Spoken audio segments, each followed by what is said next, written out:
All right, in this portion of the DVD, we're going to talk about finishing up the level and adding the final polish to it. It's the common adage that the last 10% of work takes 90% of your time, so we're going to go ahead and talk about how to go about finalizing that and actually get it done.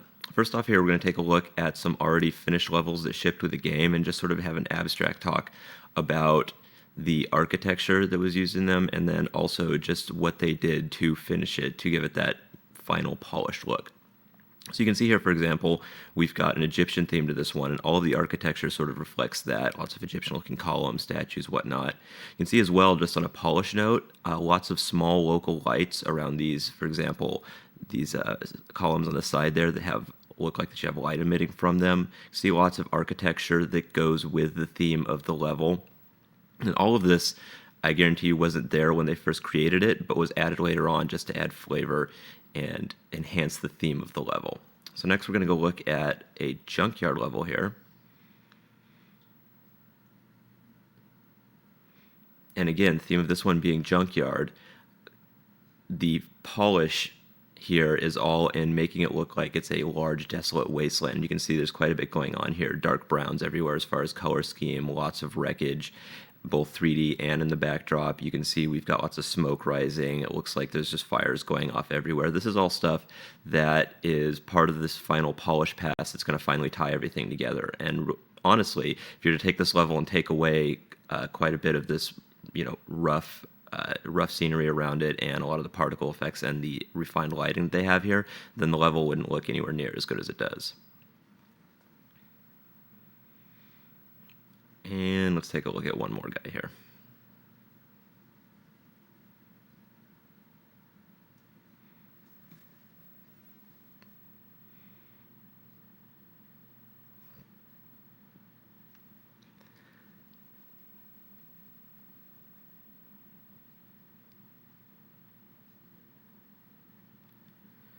All right, once again, we're going to primarily focus on lighting here, but you can see quite a bit of the environment here is being established by really, really contrasting lighting, being that we've got some really heavy dark blues going on to accentuate these areas up here. We've got some very subdued local lighting in the bases, but all of it makes it look as though it's sort of a subterranean, cavernous feel to the whole level, which is what they were trying to achieve here. And again, this is all stuff that comes in this last 10% part where you're done doing all of the functional work in the level and it's time to add the polish.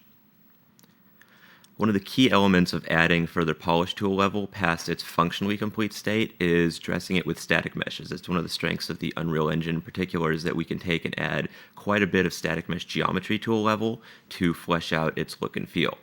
So instead of taking you through all of the adding of all these dressing of static meshes, we're going to look at the finished level here. So what we're going to do is just sort of zoom around a bit within the level and talk about some of the things that were added, again, primarily for atmosphere's sake. We'll go ahead and go to the unlit textured view, and you can see we've got trusses along the ceiling here. We've got support structures as well all along the ceiling. We've added trusses within the ceiling in this one as well, which immediately makes it look much less barren. We've added a border along the edge of the pit in the center there.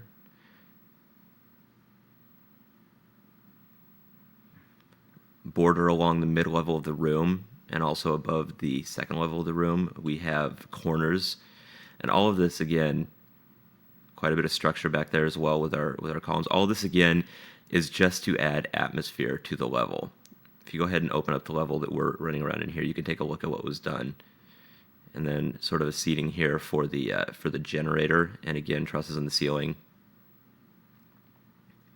And this really, once you get to this point, is up to you to complete the level aesthetically the way that you want it. You can, of course, use the static meshes that ship with Unreal, or you can, if you have an artistic touch, go ahead and create your own static meshes to finish out your level.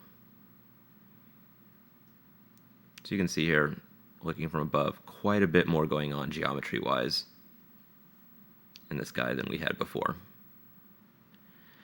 And all of this work took actually several hours to do. There's quite a bit of refinement and checking things out and testing things to see whether or not they work the way you want them to at that point. So that'll be a decent chunk of time. Now what we're going to look at is how to refine the shadows in particular. What you'll find with static meshes is that particularly with the way they vertex light, as you can see here, a lot of times you'll end up having odd sort of shadowing artifacts because what's happening is these two static meshes that lay on top of the floor panel it's underneath them are shadowing the vertices there. So what we're going to do is turn shadow cast off in the display rollout and then rebuild the lighting.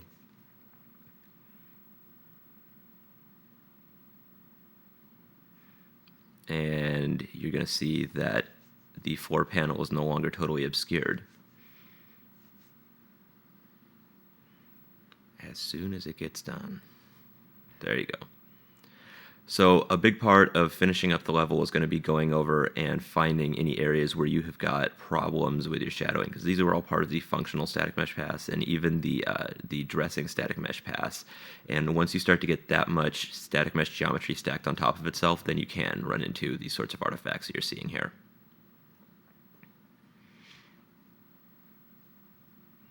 For the most part, this all looks pretty good though.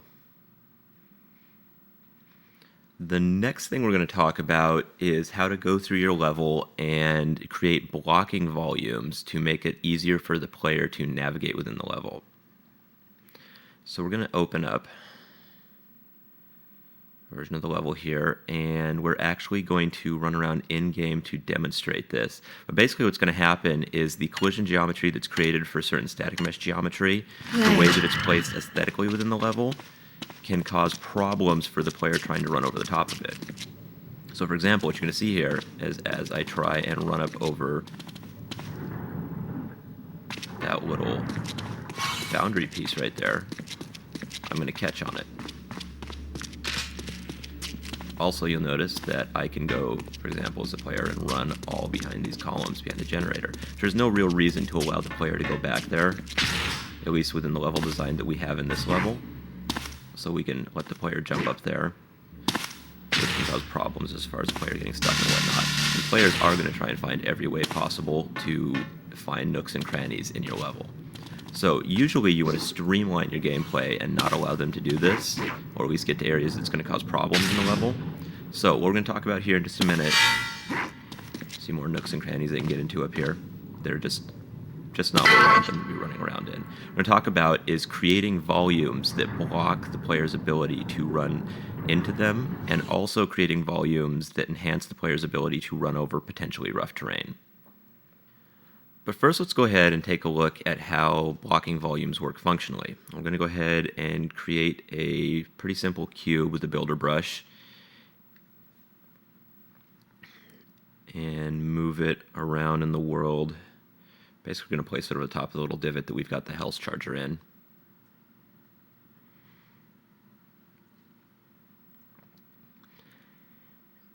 And now what I'm going to do is go down to the volume button, blocking volume. And you want to rebuild BSP to make sure that volumes are taken into account again, because they're part of what is determined by the BSP calculation.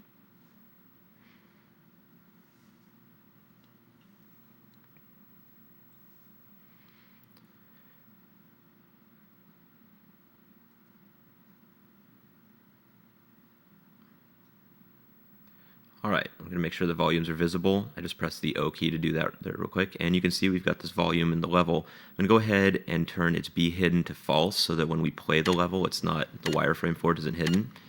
Play.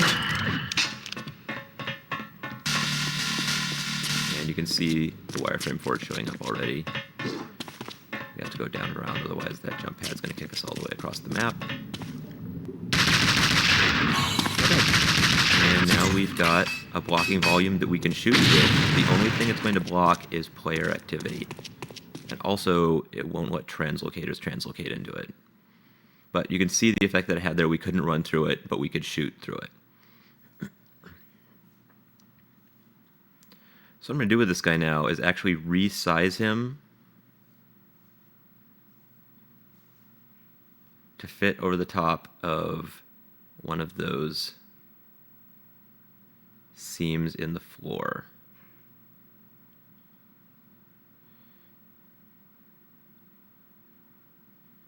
And working in a wireframe view like this can be a little bit confusing sometimes.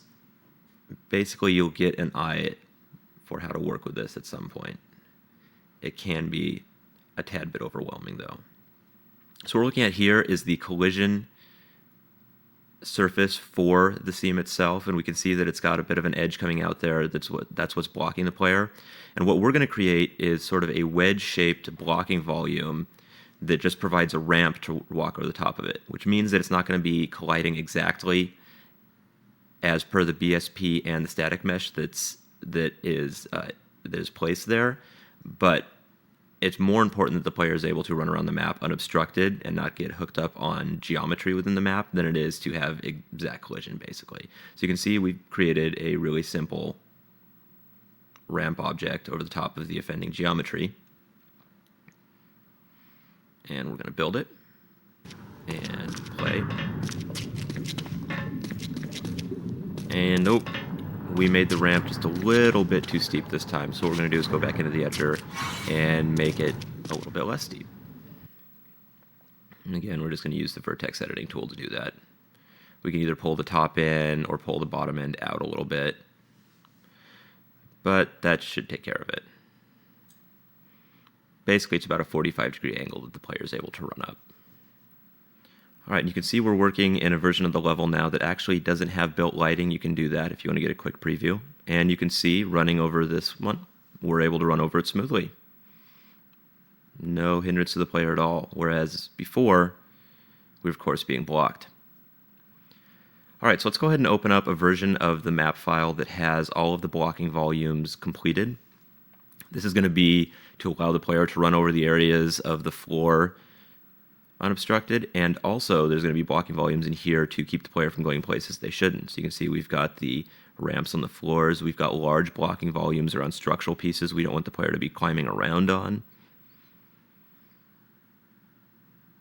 Up here as well, where the player was able to run up before. And again, the important thing about blocking volumes is it's not going to block any shooting, it's not going to create unrealistic collision, but it's not going to allow the player to go places you don't want them to go. So you can see we've created blocking volumes all around this geometry to keep them from running around back in here, keep them from getting stuck on those struts up on the wall. And while you might think that you're limiting the player, it really is streamlining their gameplay experience.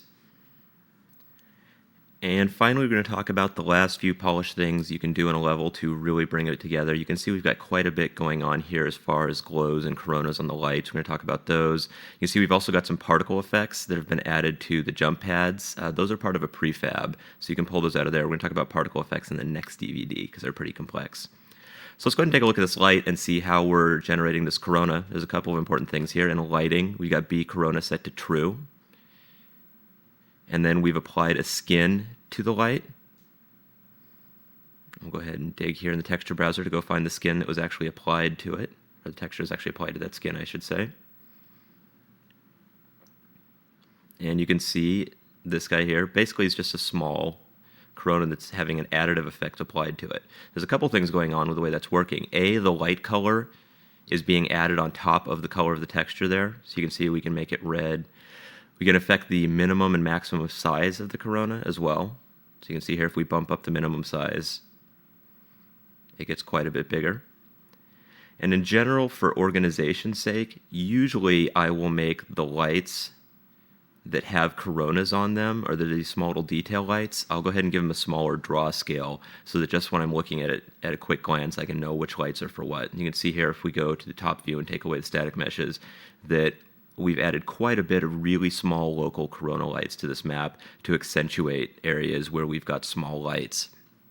And in particular, a lot of these walkways and whatnot have got little lights built into the textures, it looks like, so we've added coronas there to sort of enhance that.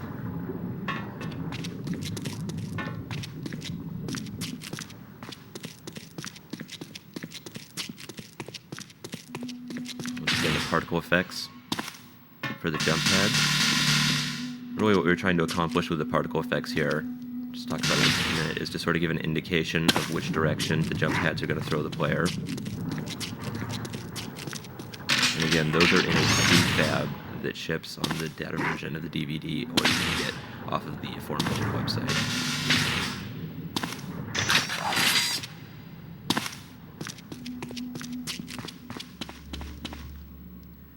really strong light glow in the generator down here. And while it might seem like a small bell and whistle touch, it really does pull the level together quite a bit nicer to have it look like it's atmospheric, as opposed to just a sterile environment.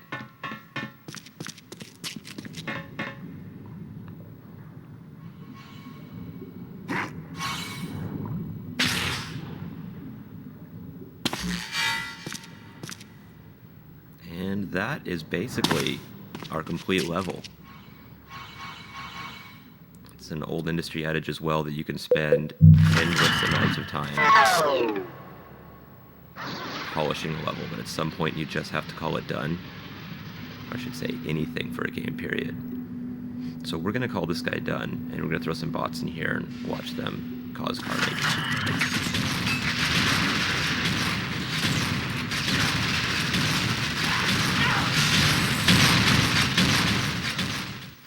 See, they are doing their thing, running around using the path nodes that we created earlier to find their way to weapons, find their way to whichever player they happen to be hunting currently, maneuver their way across the map using the jump pads as well, because it's built into their AI to use the jump pads, and in general, running around shooting each other up.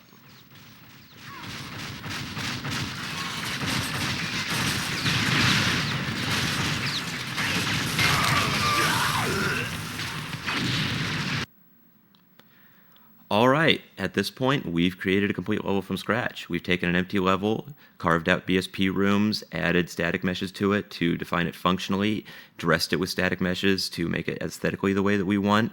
We've refined and created and refined lighting within the level. We've added pickup functionality, movement functionality, and all of this has taken a decent amount of time to get to this point. We've added zones to the level for performance reasons. We've thrown some light flares in here and some particles as well to tie it all together and make it a bit more atmospheric. We've created blocking volumes to streamline the gameplay experience. And in general, we've got ourselves a nice little level here. Well, I hope you enjoyed yourself and learned something. Have fun making maps, and we look forward to seeing you in the next DVD.